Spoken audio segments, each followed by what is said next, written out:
Hi again guys, I'm back with another unboxing, or enveloping, whichever you prefer. As you can see, this one comes from Meffert. So let's get straight into it. I know what's in this one, but so do you, because you've seen the picture in the title of course. But interesting little puzzles. Let's grab the first one. There it is. That's good, I kind of wanted this one to come out first. This is the 4-coloured version, I can see through the wrapper. Slightly mid-turn, but hopefully that's all it is and not broken. I don't imagine it would be. So this is the new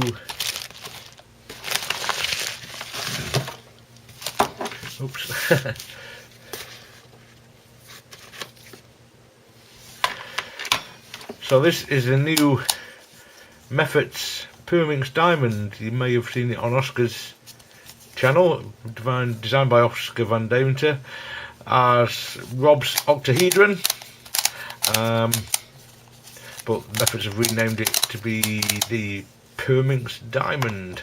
So they like their Pyraminx name at Mefferts. They call all their puzzles that they can get away with Pyraminx in some way. This is very similar to the Pyraminx Duo. Actually, let me just grab that quickly.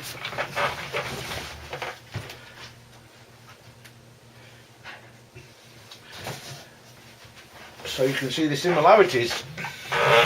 So here's the, oh, excuse my chair squeaking. Here's the Pyraminx Duo that came out recently, which was also known originally by as as Rob's Tetrahedron when Oscar first designed it. So as you can see, they're very similar, different size faces.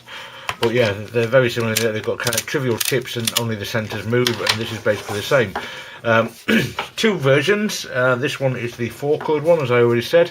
So you've got 2 yellow faces, 2 orange faces, 2 blue faces, and 2 green faces. And it turns basically the same way, but of course you're moving 4 centres on this one, not 3. So straight out of the box it turns very well, and it's got a nice clicking mechanism that clicks things into place. But yeah, the tips are trivial. All you're going to have to do is twist those into the correct orientation to solve them. Excuse me. So really all you're doing is solving the centres. Now what I'm just looking for is the orientation of the stickers on the centres, because on my Pyraminx Duo it turned out that the, I don't know how well it shows up on this in this light, but the stickers are textured and there's kind of a grain effect. So you can actually use that to tell the orientation of the centerpieces, and it looks like they all match in the starting position. On the Pyraminx Duo they didn't, so I was trying to solve it by orientation and I couldn't do it, and it turned out that was why. So although I suspect that logo should be turned around, I've just noticed. So I'll sort that out. It's not too difficult to rotate them. So yeah, I've not really a lot to say about this one. It's a quite basic puzzle. I don't mean that in a derogatory sense. If I thought it was a bad puzzle, I wouldn't have bought it in the first place. But it shouldn't be too difficult to solve. This one might be the more difficult of the two, because I suspect there's possible false equivocation type parities, or false equivalency, however you want to put it, on the centres, because you've got 2 of each. Of course you don't know which one was where to begin with, so you can end up with just 2 swapped where you actually need 3 swapped, things like that. But yeah, I don't imagine it's going to be especially challenging to solve this one. But I just think they look really cool, and they're fun to give to people that aren't huge puzzle fans to have a try at. So I'll go away and give this one a solve, hopefully, and I'll be back with you with some thoughts once I've done so. Alright, so the 4-coloured Pyraminx Diamond here is solved again, as expected, not too difficult, and also exactly as expected. I got to a situation where there was just 2 centerpieces swapped, so I had to figure out how to sort that out. But yeah, other than that, it really wasn't that difficult.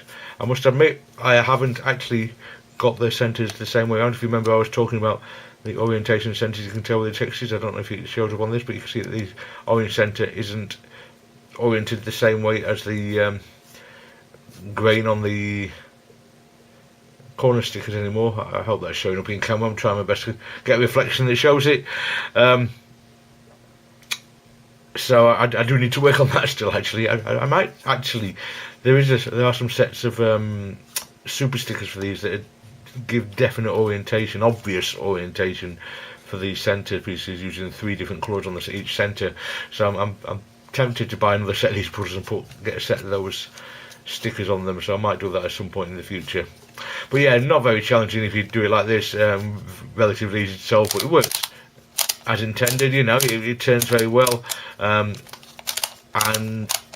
I knew before I touched it wasn't going to be a very difficult puzzle. It's quite obvious, I think, but yeah, it works nicely and it's a fun little solve. Okay then guys, thank you very much for watching. I will see you next time.